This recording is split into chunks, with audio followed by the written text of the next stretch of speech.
우리 다 같이 한 목소리로 합독하시겠습니다. 그러나 내가 나 된 것은 하나님의 은혜로 된 것이니 내게 주신 그의 은혜가 헛되지 아니하여 내가 모든 사도보다 더 많이 수고하였으나 내가 한 것이 아니요 오직 나와 함께 하신 하나님의 은혜로라. 아멘, 아멘. 네, 우리 잘 아는 우리 형제 공동체에 우리 인천 방주교회 또 담임을 하고 계시는 우리 임철 목사님께서 또 이 먼 걸음 해주셨습니다. 제가 인천 방주에 있었을 때에 임철 목사님과 함께하는 그 시간들을 많이 추억합니다. 많은 시간을 보냈었던 것 같아요. 개인적인 시간들도 많이 보냈던 것 같은데 제가 임철 목사님께로부터 많은 권면을 또 들었었고 또 많이 배웠고, 특별히 기도 4시간 훈련은 참 힘들었었습니다. 이렇게 기도 4시간을 꾸역꾸역 채우느라고 참 고생도 많이 했는데, 근데 그때가 가장 또 돌파했던 시간들이었던 것 같아요. 그 기도 4시간을 하니까는 정말 저의 또 사역에 있어서도 큰 힘을 얻는 시간이었고, 제게는 참 귀한 또 멘토 중에 또 한 분이십니다. 오늘 우리 임철 목사님을 모시게 된 것이 참 영광스럽고 너무나 감사한데, 우리 오늘 목사님 나오셔서 말씀 전해주실 때에 그런 큰 은혜가 있을 줄로 믿습니다. 사모하는 마음으로 귀를 여시고 마음을 여셔서 우리를 주시는 모든 은혜 다 받아서 돌아가시는 축복의 자리 되시기를 축복합니다. 우리 임철 목사님 앞으로 모실 때에 우리 할렐루야로 우리 화답하시겠습니다.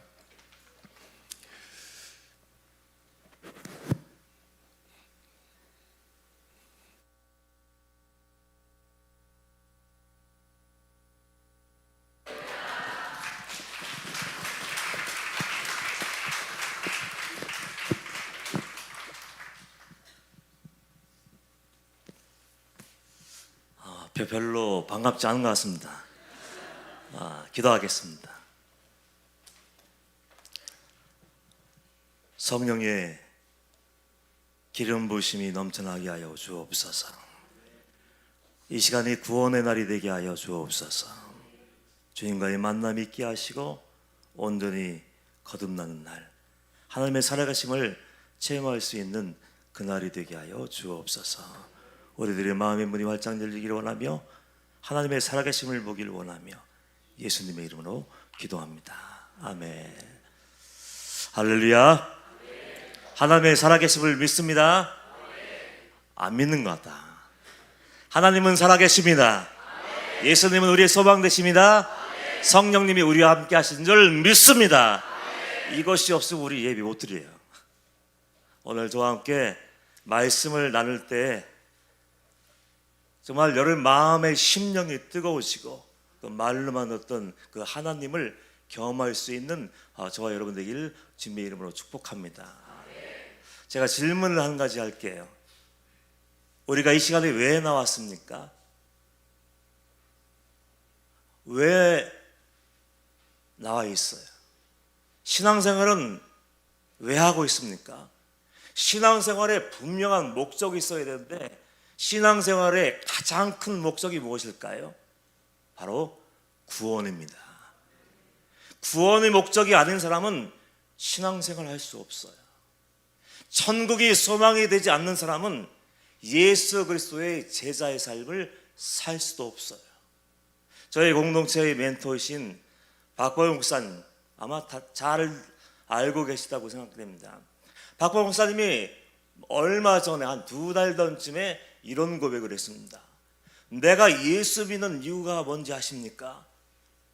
내가 39살에 예수님을 만나고 모든 것을 다 버리고 돌아서서 좁은 길 걸어가며 이렇게 열심히 신앙생활을 하고 있는 유일한 이유, 한 가지 목적이 있는데 그 유일한 목적은 구원받는 것이다. 천국에 들어가는 것이라고 이렇게 얘기를 했어요. 그러니까 우리가 40년을 믿었던지 50년 동안 신앙생활을 했던지 교회에서 열심히 사역을 했던지 내가 하나님을 믿고 구원받는 것이 아니면, 예수님을 정말 믿었기 때문에 천국을 향해서 나가지 않는다면 어쩌면 우리 신앙은 성경이 얘기하는 신앙이 아닐 수도 있고 성경이 얘기하는 구원이 아닐 수도 있는 거예요. 예수 믿으면 구원받는다는 얘기를 들었죠. 맞습니다. 예수 외에는 방법이 없어요. 그래서 믿음으로 말미암아 구원을 얻는 것이 분명한데, 그런데 여러분 이걸 생각하셔야 돼요. 믿음의 내용이 있어야 돼요.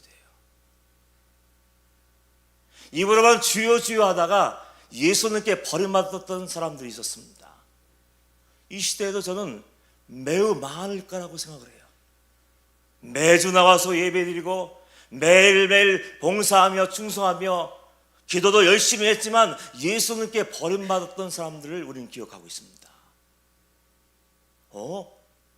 나 교회 한 번도 빠진 적이 없는데, 나 11점 많이 했는데, 봉사 나 1등인데, 그럼에도 불구하고 예수님은 나는 너희를 도무지 알지 못하니 불법을 행하는 자들아 내게서 떠나가라 하시고 그들을 거절하셨어요.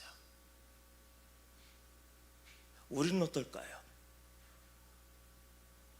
선지자 노릇도 하고 능력을 행하고 귀신을 내어 쫓았던 그 사람들도 예수님 앞에 섰을 때 버림을 받았는데, 과연 우리는 주님이 나의 이름을 지금 부르신다면 아멘 할렐루야 찬양하며 주님의 심판대 앞에 나아가고 천국으로 인도받을 수 있을까요? 다시 한번 얘기하지만 믿음은 내용이 있어야 돼요. 과정이 있는 건데 과정을 건너뛰지 않냐고 그저 그냥 남보다 선하게 살면, 착하게 살면 구원이라고 착각하는 사람들이 얼마나 많습니까? 구원받기 위해서, 믿음을 가지기 위해서 가장 중요한 첫 번째 조건이 무엇입니까?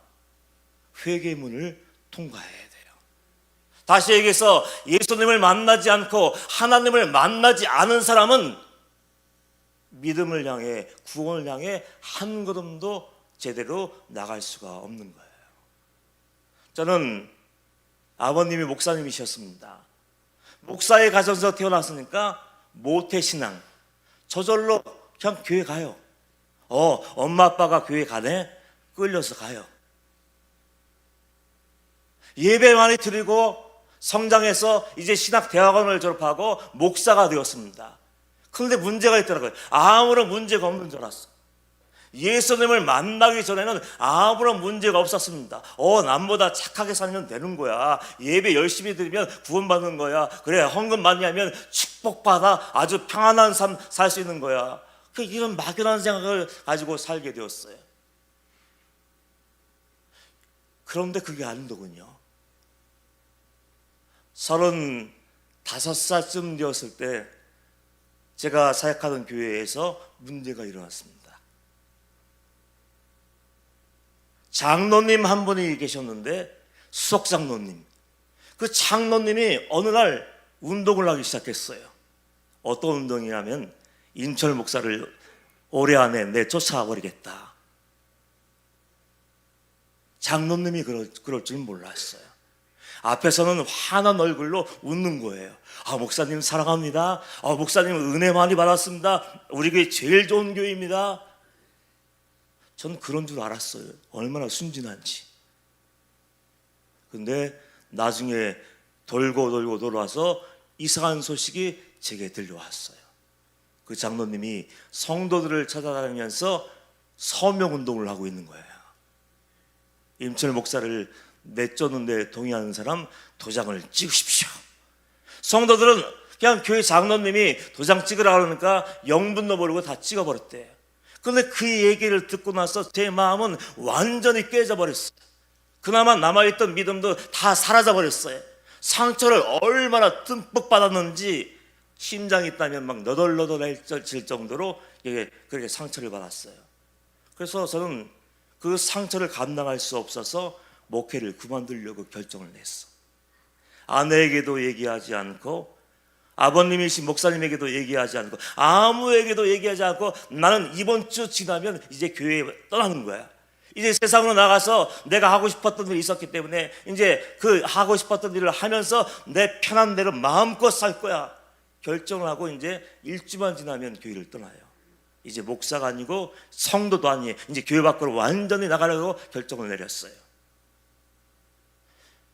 그런데 갑자기 마음 한 구석에 한 가지 생각이 떠오르는 거예요. 그래도 교회를 떠날 때는 떠나지만 그래도 나의 유일한 멘토이신 박보영 목사님께 인사는 드려야겠다. 원래 이 생각이 왜 드는지 모르겠어요. 이제 나가면 되는데 마지막으로 목사님 얼굴 한번 뵙고 그동안 감사했습니다 하고 인사드리고 이제 나가려고 그랬어요. 어디 계신가 이렇게 찾아보았더니 아주 가까운 곳 기도원에서 기도하고 계시더군요. 그래서 기도원에 찾아가서 한번 딱 만나고 모든 것을 마무리해야지 결정을 하고서 기도원을 찾아가는데, 여러분 예배 시간이 갔겠어요? 예배 시간 피해서 갔어요. 아침 10시, 11시 예배일 거야. 저녁에 한 7시, 7시 반 예배일 거야. 가장 안전한 시간이 언제일까 생각해보니까 점심 식사 후 1시부터 2시까지. 그 사이에는 예배가 없을 것 같더라고요. 예배 드리고 싶은 마음이 없어. 이제는 떠날 거니까. 상처를 얼마나 크게 받았는지 이제는 예배도 싫어요, 기도도 싫어요. 나가서 내 마음대로 살려고 하니까 예배 시간 피해가는 거예요. 그래서 딱 2시에 그 모 기도원에 딱 도착을 해서 차에서 딱 내렸어요. 내리는데 이게 웬일입니까? 박범 목사님이 주차장에서 성경책을 끼고 있는 거예요. 이렇게 서 있는 거예요. 그 모습을 보는데 이상하더라고요, 내 마음에. 좀 분위기가 이상한데, 마음이. 그래서 얼른 목사님에게 다가가서, 목사님 그동안 감사했습니다, 안녕히 계세요 하고 돌아서려고 다가가는데 목사님이 잠깐만. 여러분들은 몰라서 그렇지 소름이 돋더라고요. 잠깐만. 그래서 그 입에서 나온 첫 마디, 예배 드리고 얘기하지. 그래서 도살장에 끌려가는 그 짐승처럼 억지로 예배당으로 끌려 들어갔어요. 예배가 되겠습니까? 마음이 무너질 대로 다 무너졌는데 어떤 예배가 할 수 있을까요? 목사도 무너져 버리면 끝이더라고요. 그래서 예배 시간 내내 맨 뒤에 저 구석에 앉아서 고개를 푹 숙이고 지엄 마음으로 앉아 있었어요.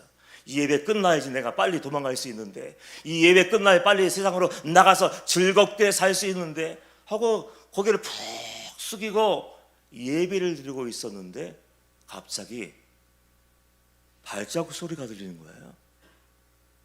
고개를 푹 숙이고 예배 드리고 있었는데 그래도 양심은 남아있는지 누가 예배 시간에 쿵쿵거리고 돌아다녀? 불편한 마음이 드는 거예요.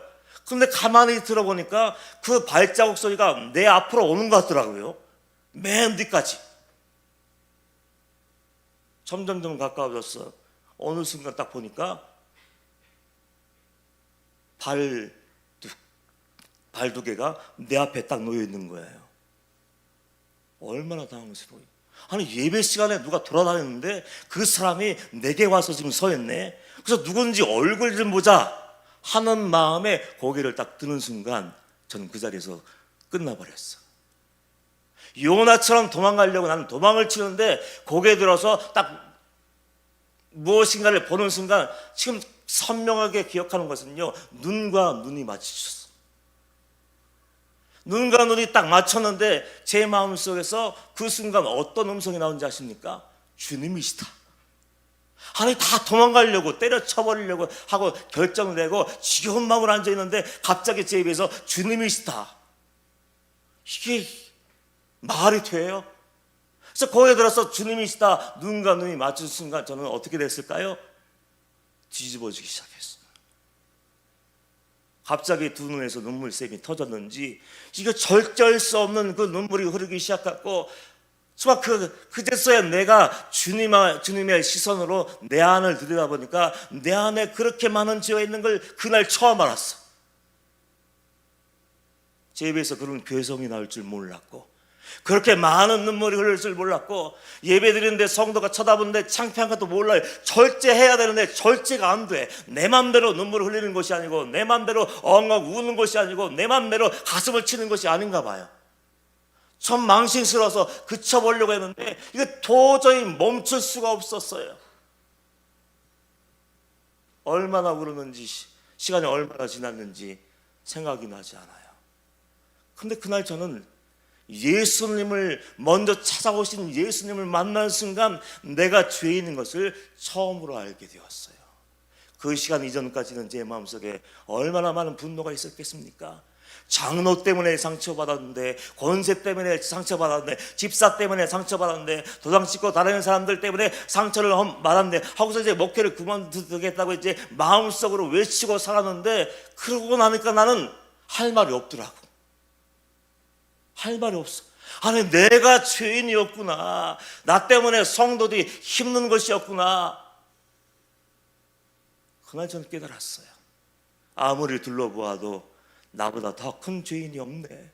아무리 둘러봐도 나보다 더 큰 악한 죄인은 존재하지 않네. 그걸 발견하는 순간 입이 딱 다물어지고 결심을 했어요. 이제부터 누가 죄를 지어도 죄인이라고 얘기하지 말아야지. 어떤 사람이 넘어졌어도 넘어졌다고 얘기하지 말아야지. 왜? 그 사람보다 내가 더 큰 죄인임을 내가 깨닫고 나니까 할 말이 없는 거예요. 그날 저는 예수님을 만났다고 저 스스로 생각해요. 예수님을 만나고 나서 결단하게 되더군요. 주님을 여러분들 마찬가지예요. 말로만 들었던 하나님이 아니라 나의 예수, 나의 하나님, 예수님이 나의 죄를 용서하기 위해서 이 땅에 오셨고 나를 위해서 죽으셨다는 것을 깨닫게 되면 여러분도 그렇게 살 수 없어요. 하나님을 경험하고 예수님을 만나고 하나님 나라가 있는 것을 알면 옛날처럼 살지 못해.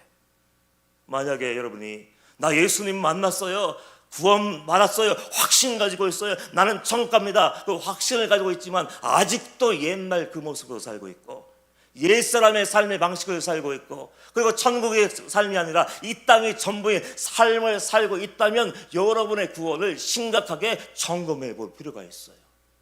저는 그날 결심을 했어. 이제는 나를 위해 살지 않을 거야. 나의 안락함을 위해 살지 않을 거야. 내 만족을 위해 살지 않을 거야. 내 행복을 위해 살지 않을 거야. 이제는 주님을 위해 살아야지. 결단을 하고 그렇게 살기로 시작했어요. 회개의 문을 통과하고 난 다음에 그 다음 그대로 머물러 있으면 옛날로 돌아가요.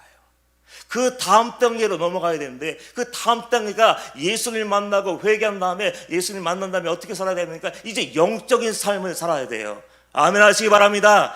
영적인 삶을 살지 않고 경건의 훈련을 하지 않는 것은 아무 소용이 없더라고요. 그래서 주님 만나고 나서 제일 먼저 하는 것이 주님과의 관계를 어렵게 만드는 것을 제거하기 시작했어. 하나님께 더 가까이 나가야 되는데 나갈 수 없도록 막는 영적인 장애물이 누구에게나 있어요. 예수님을 만났기는 만났는데 그걸 치워버리지 않으면 옛사람이 되는 거예요. 불과 며칠 만에.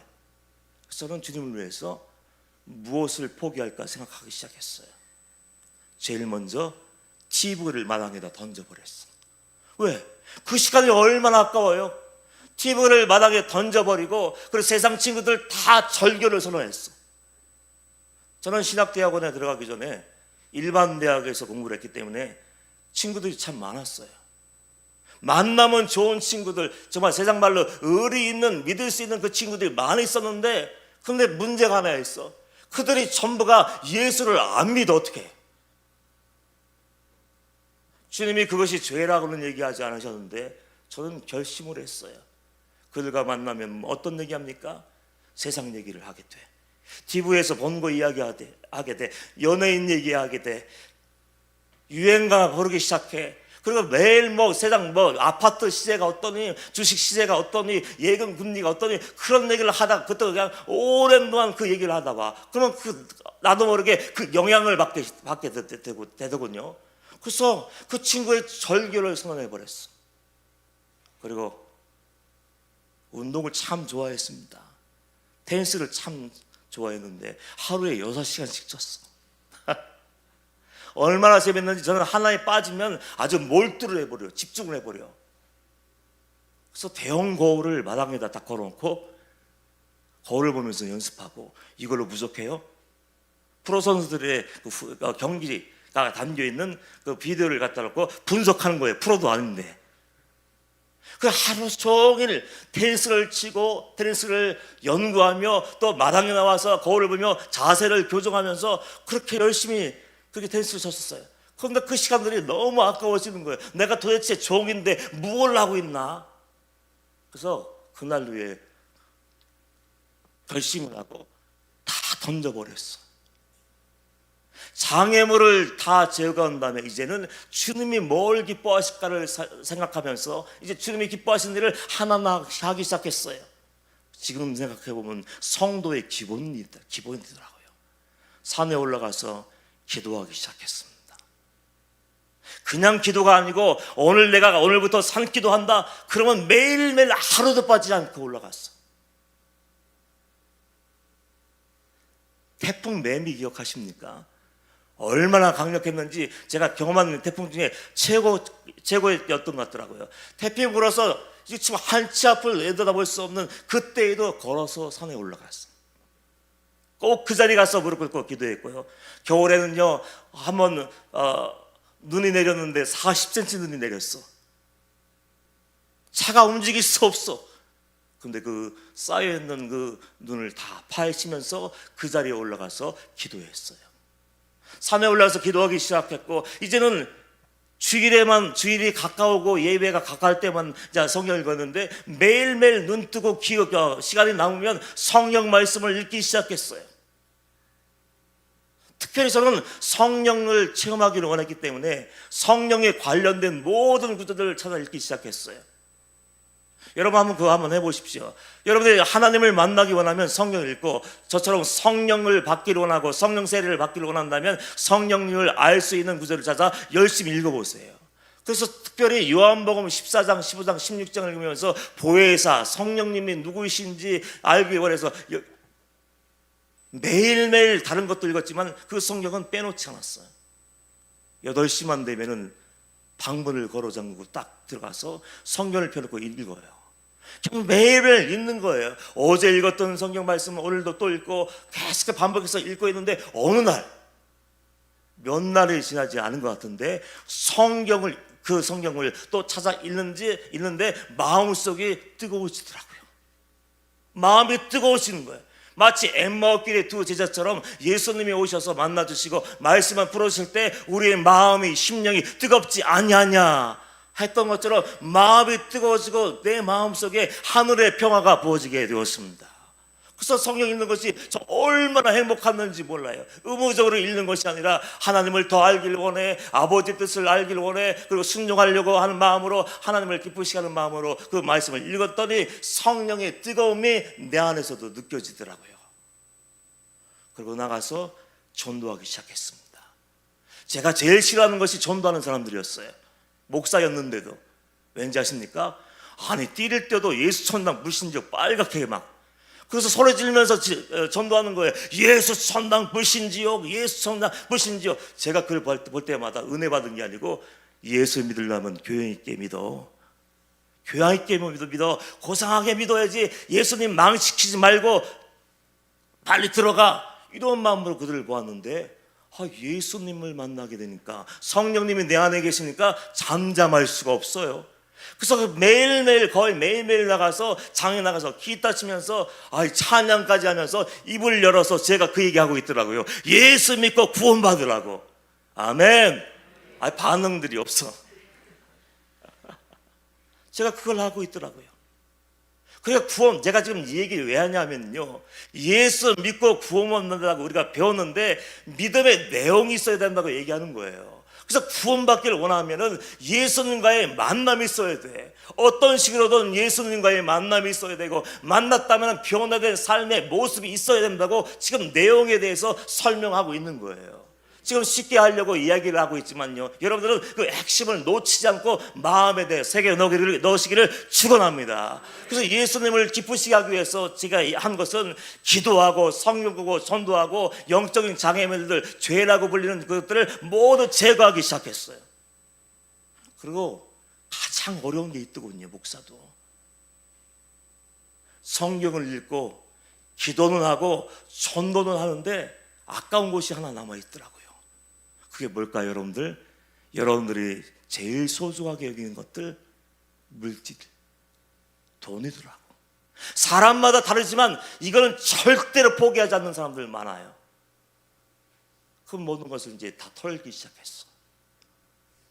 예수님을 만나기 이전에는 왜 이렇게 불쌍한 사람들이 안 보이는지, 어려운 사람들이 안 보이는지, 같이 함께 있는데도 관심이 없었는지 보이지 않더니만 예수 믿고 기도하고 전도하고 말씀 읽기 시작하니까 그렇게 사람들의 형편이 말도 안 하는데 보이기 시작해요.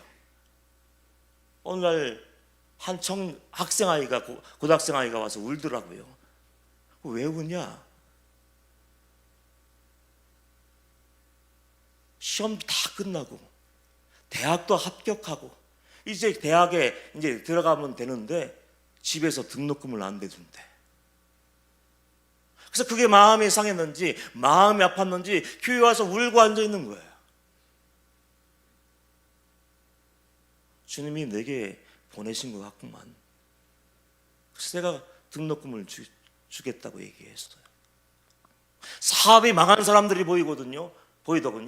아니, 목사가 돈 없지만 그 사실을 알고 나니까 가만히 있을 수 없어서 있는 적금 다 털어서, 그래 좀 많이 부족하지만 사업에 못했어.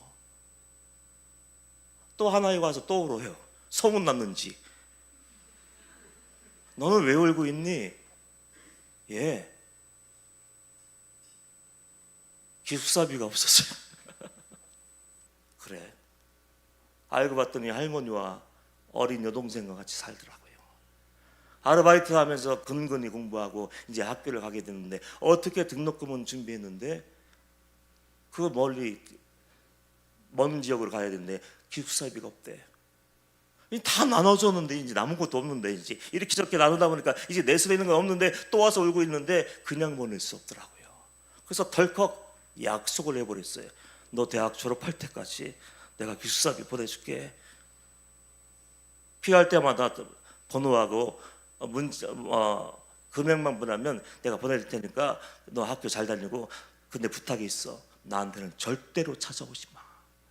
고맙다는 얘기도 하지 마. 그렇게 약속을 하고 그렇게 다 도와주기로 하고 돌려보냈어요. 그래서 대학도 잘 졸업해서 직장 생활하고 이제 결혼해서 아이도 잘 낳고 산대요. 그러니까 마음이 바뀌더라고요. 예수님을 만나고 거듭난 사람들은 마음이 바뀌어, 생각이 바뀌고 가치관이 바뀌고 그리고 삶의 목적이 다 달라지더라고요.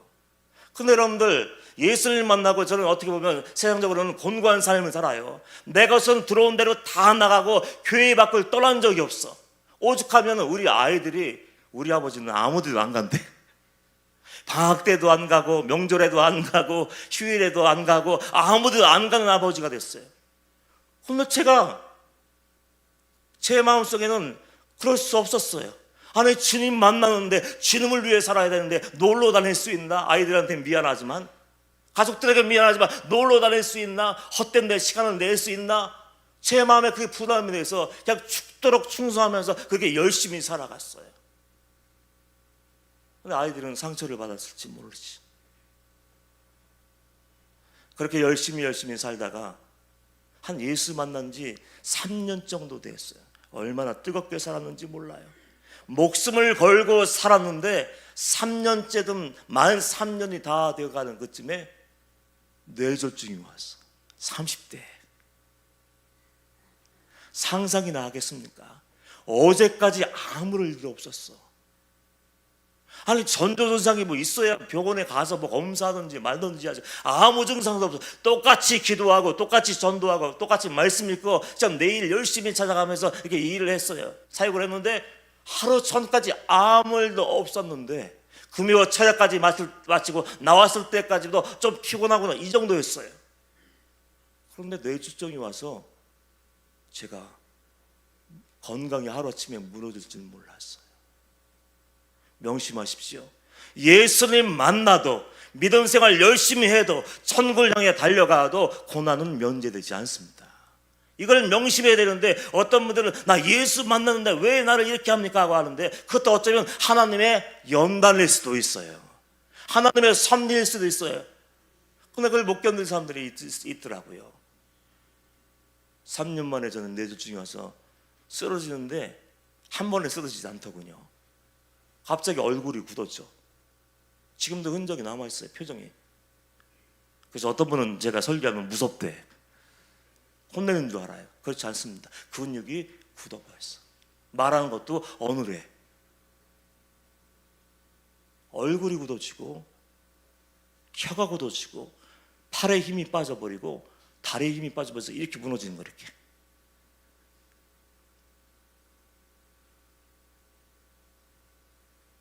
응급실에 실려갔어요. 대학병원에.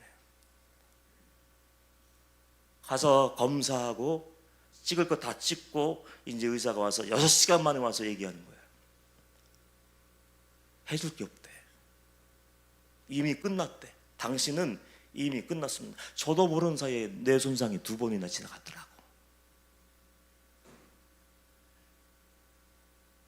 그것도 모르고 그냥 죽도록 충성했어요. 소망이 없다는 거예요. 겨우 병실에 들어가서 입원해서 있는데 교수님이 이제 회식을 하시면서 저에게 한 첫마디, 아직도 기억해요. 왜 안 나가세요? 저는 병원에 왔으니까 치료를 해줄 줄 알았어요. 그런데 교수님 첫마디가 왜 안 나가셔요?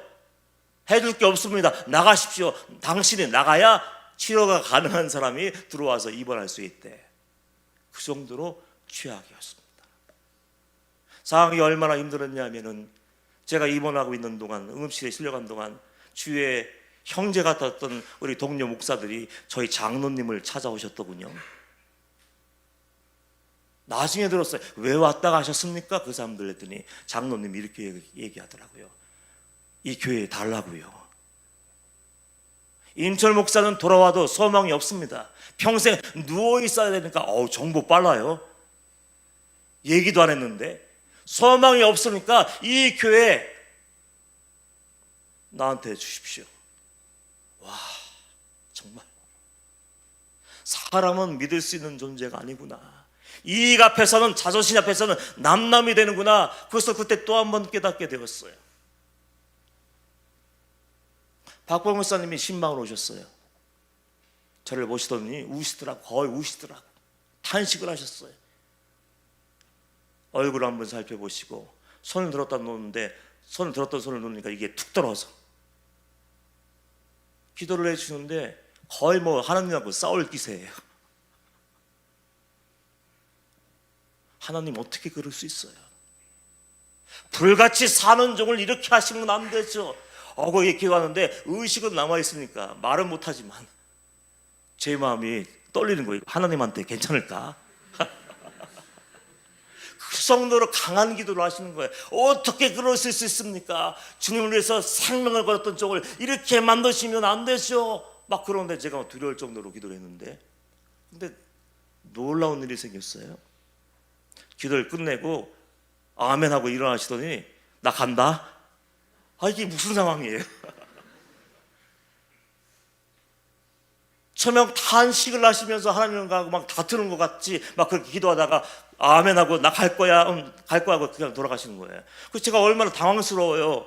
뭐지 하고 쳐다보고 있는데 목사님이 가다 말고 뭐가 생각났는지 뒤돌아보시면서 저를 보면 이렇게 얘기하셨어요. 이 목사 걱정하지 마. 나는 의사였어.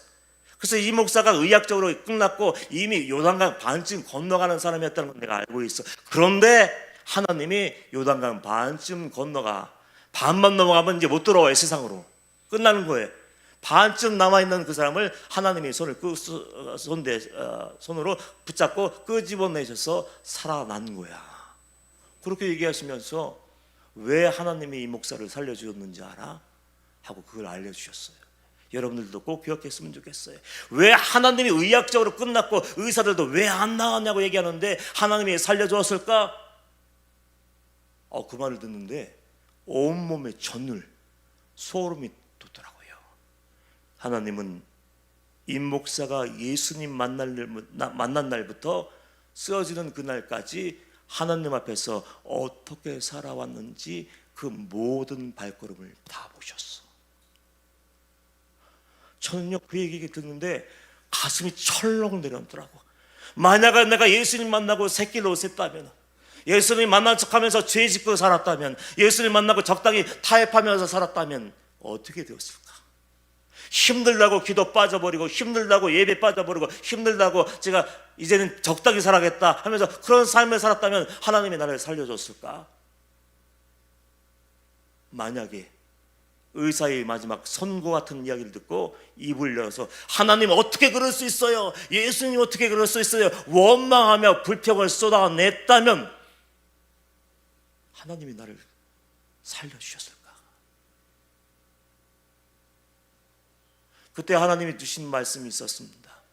시편 119편 71절 말씀인데 고난당한 것이 내게 유익이라 이로 말미암아 내가 주의 율례들을 배우게 되었나이다. 고난의 의미는 몰랐어요 저는. 근데 주님이 그 말씀을 주시는 순간 이건 의미가 있구나, 이게 뜻이 있구나. 이 고난을 통해서 내가 하나님의 살아계심을 잊지 않게 하려고 은혜를 꽉 붙들고 살라고 하나님이 허락하신 연단이구나, 그걸 깨닫게 되었어요. 그래서 여러분들도 예수님 만나 열심히 믿음 생활을 할 수 있어요. 그런데 여러 가지 일이 생겨요. 우리가 살아가면서 제일 어려운 게 뭡니까? 관계의 문제예요. 사람 때문에 어려워요. 가정도 사람 때문에 서로 힘들고 교회도 사람 때문에 힘들고 일 때문에는 더 힘들어. 근데 그때도 우리는 어떻게 하나님 앞에서 서야 됩니까? 하나님 모든 것이 합력하여 선을 이룰 줄 믿습니다. 그러면서 정말 믿었다면 하나님의 선하심을 믿고 고난의 배후에서 역사하시는 하나님의 손을 딱 붙잡고 믿음으로 살아갈 수 있어야 돼요. 제가 잘한 것이 뭔지 아십니까? 목사님 들어가면서 그런 얘기 하셨다고 했죠. 발걸음을 다 보셨어. 그리고 이제 일어난다고 했는데 금방 일어날 줄 알았어요. 하나님이 말씀이 있었어? 그럼 나 금방 치유돼서 뛰어다닐 수 있겠지? 아니에요 여러분들. 하나님이 정하신 때가 있더라고. 적어도 제가 기억하기에는 3년 동안의 세월이 흘렀어. 거의 거동을 못했어요. 교회 밖에 3년 동안 못 나왔어. 주일날 겨우 올라가면 5분 설교하면 일주일 설교 끝.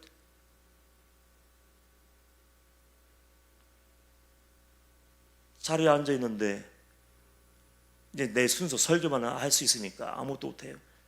앉아 있는데 심장이 어떻게 그렇게 빨리 뜁니까? 사람의 심장이. 이러다가 정말 심장이 터질 것 같더라고.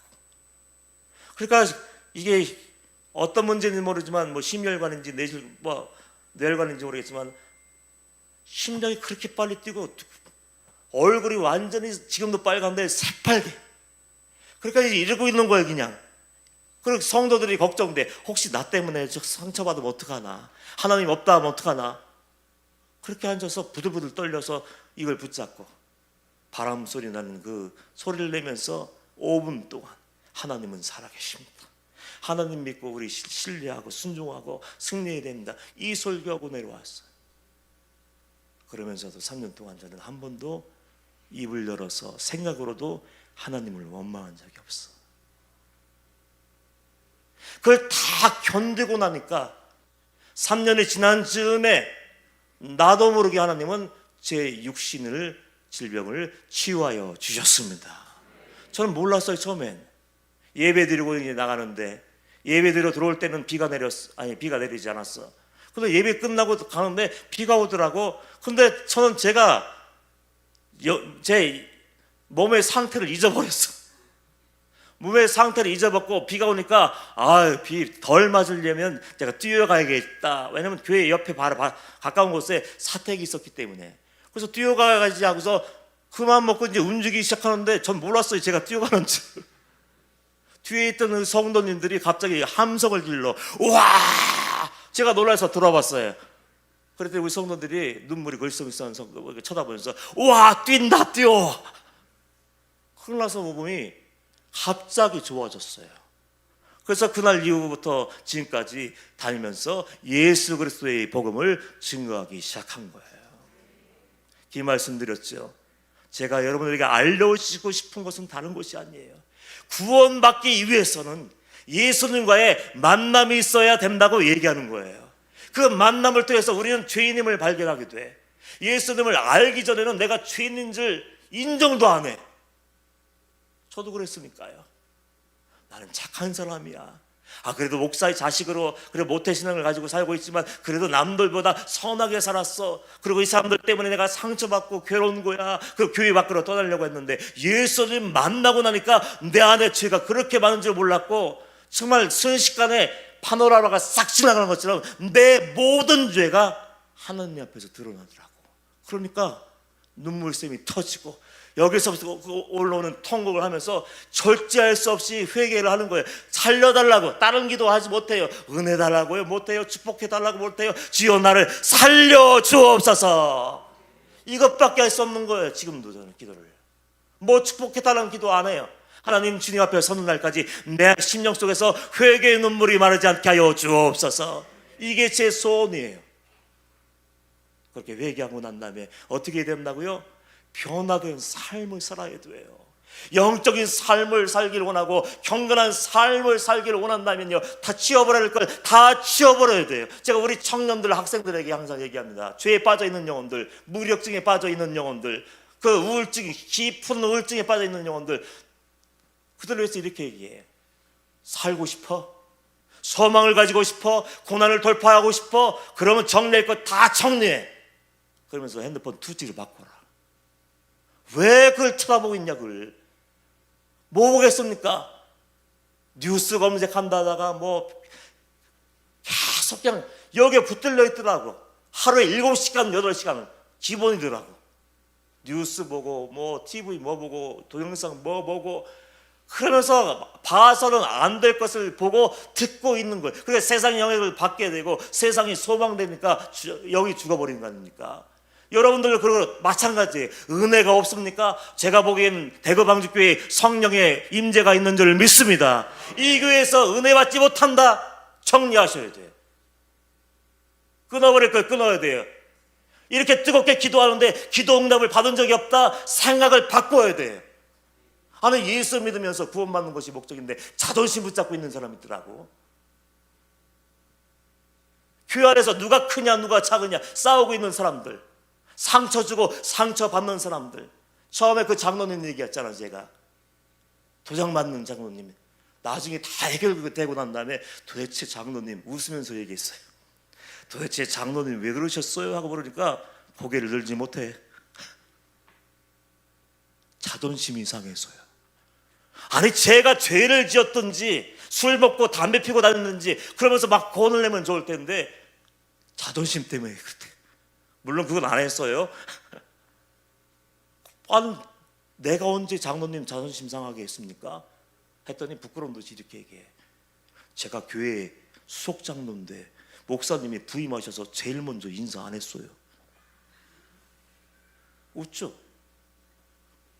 정리는 다르지만 그러고 있어, 교회 안에서.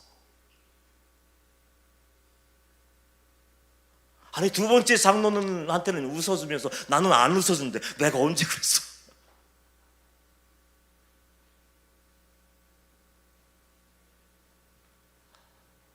속상하더라고, 그 얘기 들으니까.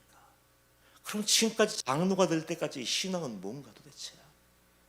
예수님 만났다고 얘기하면서 간증을 그렇게 많이 하고 밤새도록 기도하고 밤새도록 성경 읽다고 스스로 그렇게 간증을 하면서 어떻게 전화 먼저 안 했다고 인사 먼저 안 했다고 교회를 통째로 들었다나 완전히 초토화시켜 버렸을까?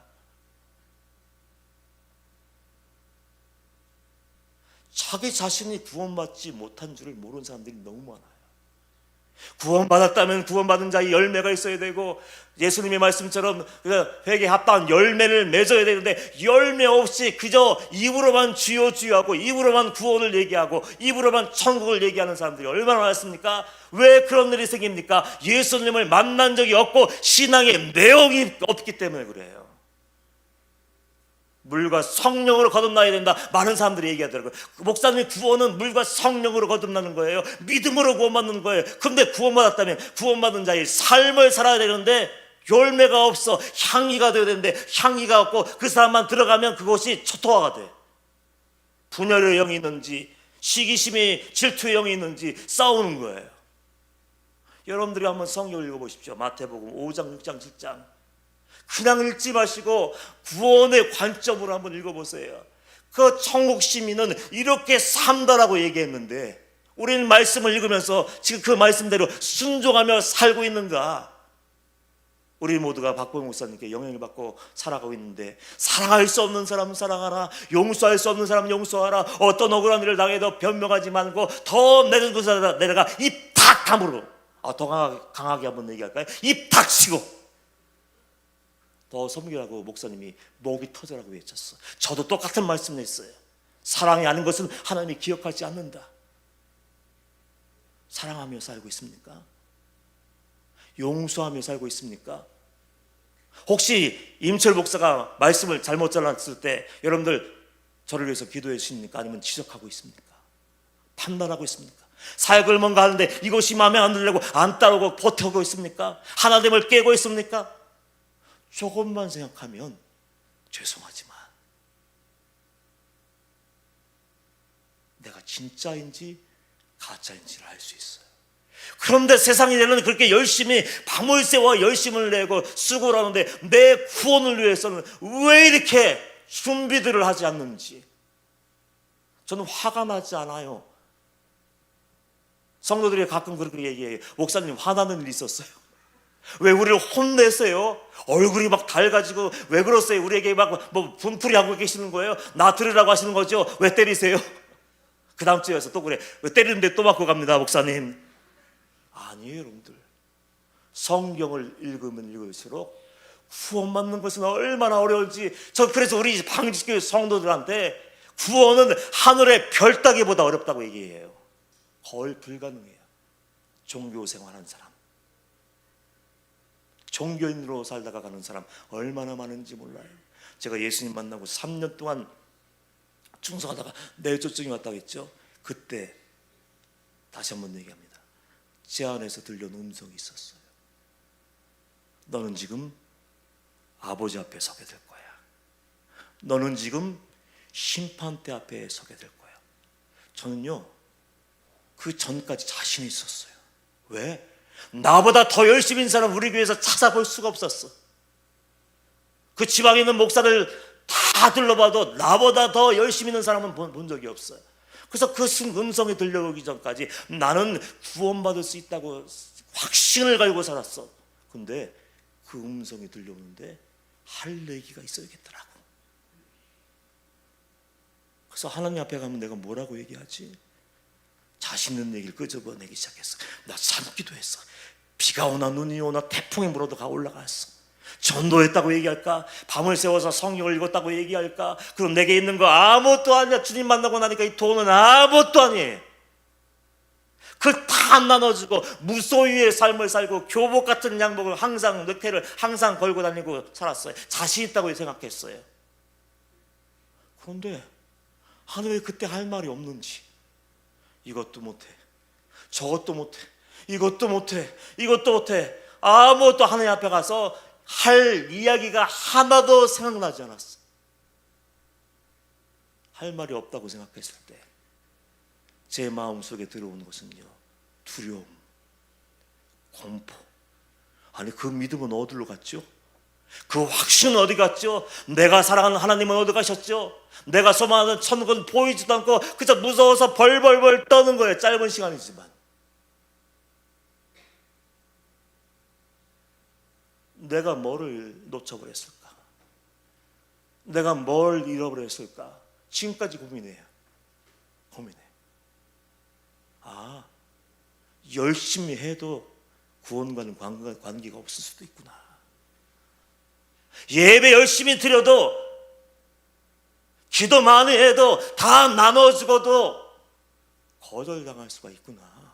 그냥 두려운 마음이 들고 제가 찾은 유일한 해답은요 예수님의 첫 마디였어요. 회개하라, 천국이 가까이 왔느니라. 이거 외에는 방법이 없더라고. 돌아보니까 예수님 만나고 3년 지난 세월 동안 그대로 깨끗함이 남아있을까요? 은혜 받고 돌아가서 일찍 동안 여러분들 말씀의 지배를 받고 거룩의 지배를 받고 거룩한 삶을 살고 있습니까? 아니더라고요. 저를 보니까 월요일이 지나면서 영향을 받게 돼. 세상을 바라봐. 세상 사람들하고 살면서 이제 그들의 생각이 내 안에 쓱 들어와. 그들의 욕망이, 그들의 죄가 내 안에 쓱 들어와. 회개 한 번 하면 끝나는 줄 알았는데 한 번으로 안 돼. 날마다 하나님과의 관계를 회복해야 되고, 날마다 하나님 앞에서 내 죄를 예수님이 십자가에서 흘려준 그 보혈로 날마다 씻지 않으면, 그렇지 않으면 천국에 들어갈 수 없겠더라고. 그래서 그날 이후 39살쯤 된 그날 이후 지금까지 어느 곳에 가든지 다른 얘기 안 합니다. 당신들 구원받았습니까? 회개한 적이 있습니까? 회개했기 때문에 변화된 삶을 살았습니까? 그리고 상상수훈의 삶을 살고 있습니까? 그리고 어떤 고난이 와도 감사와 찬양을 잃어버리지 않았습니까? 그리고 매일매일 지금도 싸우면서 신노한 자의 심령을 가지고 천국을 향해 나아가고 있습니까? 이런 얘기를 전해요. 그런데요, 간혹가다 정말 마음이 아파요. 모르더라고. 몰라. 자신들이 어떤 상태인지, 지옥에 갈 사람들인지, 그 습관만 남아있는 종교인인지, 정말 하나님의 사람인지 구분도 못하면서 안심하고 있고 공격하는 사람들이 얼마나 많은지 몰라요. 한 성도가 제게 그러더군요. 임철 목사님은 대학원 다니면서 회개라는 단어 딱 하나 배우고 나온 사람이라고, 무식한 사람이라고.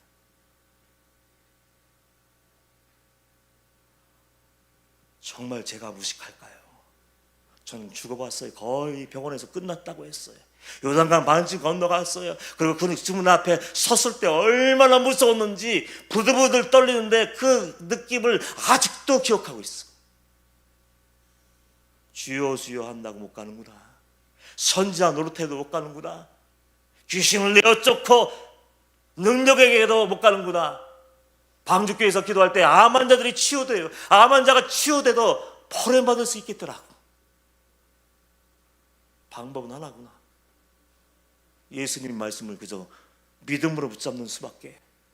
회개하라 천국이 가까웠느니라 하셨는데, 회개해야 천국의 문이 열리고, 회개해야 믿음의 문이 열리고, 회개해야 이제 비로소 신앙생활에 첫 발을 낼 수 있겠구나. 이걸 어떻게 해요? 매일매일 해야겠더라고.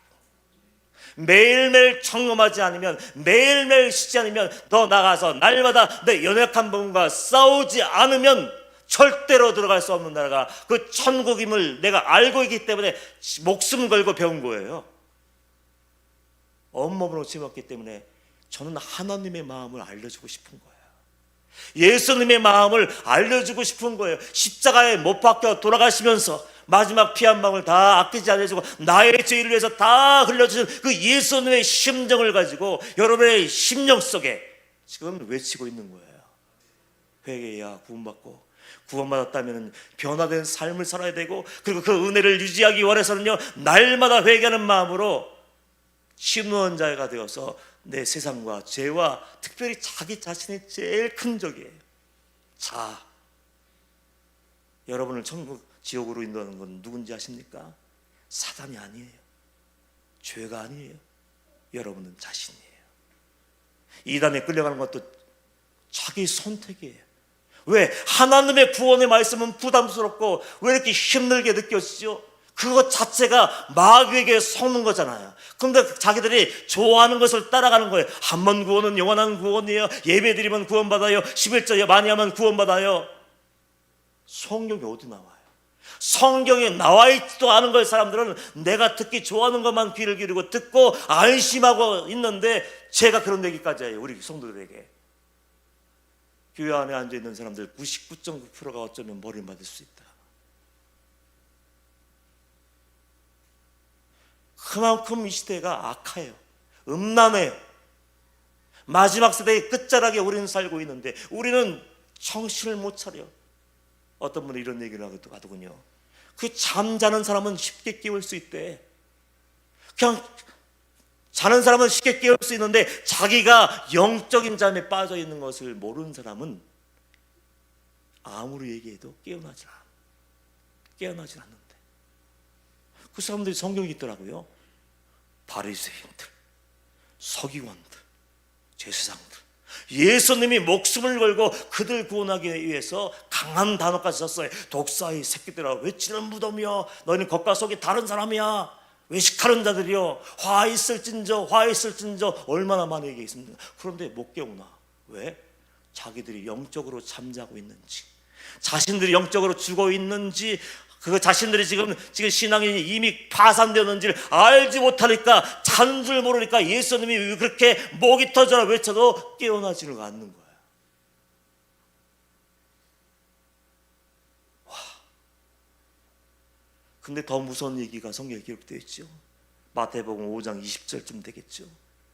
너의 의가 바리새인보다과 서기관보다 더 낫지 않으면 결단코 천국에 들어가지 못하리라. 열심으로는 최고예요. 여러분들 예배 일주일 내내 예배 나오십니까? 손 들어보세요. 하루도 안 빠지고 새벽 예배 나오십니까? 수요예배 나오십니까? 금요철에 가 있다는데 금요철에 나오십니까? 여러분 11조 온전히 하고 있습니까? 그 사람들은요 조밀까지 다 떼요. 기도도 하루에 적어도 3시간 3번 정해놓고 하루에 3시간 이상씩 기도하는 사람이었어요. 구제도 했어요. 가난한 사람 열심히 도와줬습니다. 전도도 했어요. 그런데 책망받았어. 점검해보세요. 여러분의 믿음은 서기관과 바리새인과 제사장들의 의보다 훨씬 더 나은 의를 가지고 있습니까? 그러면 답이 나와요. 세상에 살고 있어서 어쩔 수 없죠. 어려워요. 그런데도 불구하고 이 말씀은 목사들에만 주신 것이 아니라 종들에게만 허락하신 것이 아니라 이 시대를 살고 있는 모든 성도를 위해서 주신 말씀이에요. 너희 의가 서기관과 바리새인보다 더 낫지 않으면 결코 들어가지 못하리라. 어디? 천국에 들어가지 못한다. 예수님이 딱 결론을 내려주셨는데 우리는 내 마음대로 해석해요. 어우 부담스러워. 어우 힘들어. 이것 좀 빼보고 싶다. 적당히. 어우 하나님 왜 와서 오늘 임철 목사 보내서 주머니를 자꾸 흔들어내요. 저 헌금 관심 없는 사람이에요. 방주교회 설교 들어보시죠. 제가 언제 헌금 얘기하나? 후원 받은 자는 할 수밖에 없어요. 은혜 받은 자는 할 수밖에 없어요. 은혜 받은 자는 예배 자리에 나와요. 은혜 받은 자는 헌신의 자리에 나와요. 은혜 받은 자는 충성해요. 은혜 받은 자는 나가서 구제해요. 하지 말라고 해도. 방주교회는 너무 많이 도와줘. 걱정이요. 거짓말쟁이까지 도와줘. 스스로 점검하세요. 점검.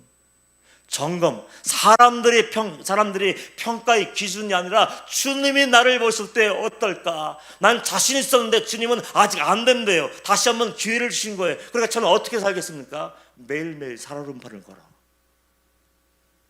매일매일 외줄타기를 하는 거예요. 여기서 한 발 삐끗하면 떨어져요. 조금만 힘을 주면 그냥 깨져버리면 그냥 얼음물에 막 빠져버리는 거예요. 제 기도의 제목이 뭔지 아십니까? 천국에 가는 거예요. 천국에 가는 거. 유일한 소망이에요. 큰 교회에 전 관심 없어요. 성도들 지금 있는 성도들도 힘들어요. 그 한 사람씩 이름 부르면서 기도하려면 얼마나 많은 시간이 필요해요. 철없을 때 예수님 모를 때는요 큰 구이 하고 싶었어요. 사람들 불러 모으고 싶었어요. 다 내 편도 했으면 좋겠어요. 부목사들에 가면 삐질 수도 있어요. 근데 지금 달라요. 관심 없어요. 나보다 설교 잘하고 기도 잘하고 능력 있고 거룩하면 주일 1, 2, 3부 다 세우고 자는 수요일 예배 딱 한 번 할 거예요. 그렇게 얘기까지 해요. 제발 좀 그렇게 해라고. 왜? 소망이 천국이니까. 남의 이야기에 귀를 기울일 것도 없어요. 상처도 받지 마세요. 예수님이 나와 함께 하시는데 뭐가 두려워? 예수님이 나의 구주, 나의 하나님이 되면은 남의 이야기에 신경 쓰지 않아요. 남들이 공격해도 신경 쓰지 않아요. 어떤 어려운 일이 있어도 넘어지지 않아요. 왜? 예수님이 나와 함께 하시는데 뭐가 두려워요? 아멘. 예수님이 말씀하셨잖아요. 세상에서 너희가 환난을 당하나 담대하라. 내가 세상을 이겼노라. 예수님이 이런 예수님이잖아요. 예수가 소망되기를 축복합니다. 예수를 붙잡기를 축원합니다. 그 삶을 언제까지 살아야 돼요? 천국 들어갈 때까지. 너무 길게 했죠? 마무리할게요. 제가 여러 가지 얘기를 했지만 가장 중요한 것은 여러분들이 예수님 마음을 아는 거예요. 하나님의 마음. 하나님이 얼마나 안타까움을 가지고 예수님이 얼마나 탄식하는 마음을 가지고 한 영혼을 구원하기를 원하실까. 속고 있는 자존심을 잡고 있는 사람들, 넓은 길로 걸어가는데 넓은 길인 줄 모르는 사람들, 그리고 세상에서 살면서 어려움 나올 때 낙심에 빠져 있는 성도들이 얼마나 많겠어요. 그거 바라보면 여러분들 깨져버려요. 자꾸 문제를 묵상하고 사람 묵상하면, 사람의 말에 귀를 기울이면 여러분 마음은 유리잔 같아서 모래 하나 딱 던져서 쨍 하고 금이 가는 것처럼 깨져버려요. 그러면 우리는 버텨내지 못하고 승리를 못해요. 그래서 믿음의 주요 온전케 하시니 예수를 바라보기를 축원합니다. 예수를 깊이 생각하기를 축원합니다. 그리고 바울의 고백처럼 나의 나된 것은 하나님의 은혜로다. 승리의 삶을 오셨다면 전적인 하나님의 은혜임을 믿고 더 하나님께 한 걸음 더 가까이 나가십시오. 하나님, 오늘의 은혜를 허락하여 주옵소서. 내일의 은혜를 허락하여 주옵소서. 그리고 예수의 이름으로 명령하는 거야. 왜? 자녀의 권세를 주셨잖아요. 예수 그리스도 이름 명하노니 나를 고통스럽게 하는 사단은 떠나갈지어다. 근심 걱정 염려는 물러갈지어다.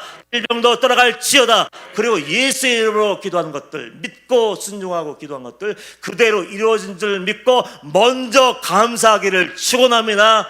그러면 하나님이 구원날까지 지켜주시고, 좀 부족해도 은혜로 덮어주시고, 여러분들이 포기하지 않고 낙심하지만 않는다면 천국으로 인도할 줄 믿습니다.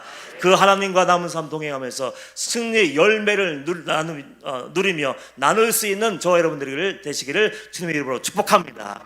기도합니다. 부족한 죄인이 두서없는 말씀을 나눴습니다. 하지만 우리 성도님들 마음속에 하나님의 이름이 새겨지게 하여 주옵소서. 예수님의 이름이 새겨지게 하여 주옵소서. 예수가 소망이 되게 하여 주시옵시고, 구원받기를 원한다면 아버지요, 하나님 만나고 싶다고 기도하게 하여 주시옵시고, 주님 말씀 앞에 섰을 때 내 죄가 드러나면 회개할 수 있는 성도들 되게 하여 주옵소서. 회개한 다음에는 회개에 합당한 삶의 열매, 거룩의 열매를 맺게 하여 주시옵시고, 어떤 고난이 와도 뒤돌아보지 않고 그저 예수께로만 달려갈 수 있는 우리 모두가 되게 하여 주옵소서.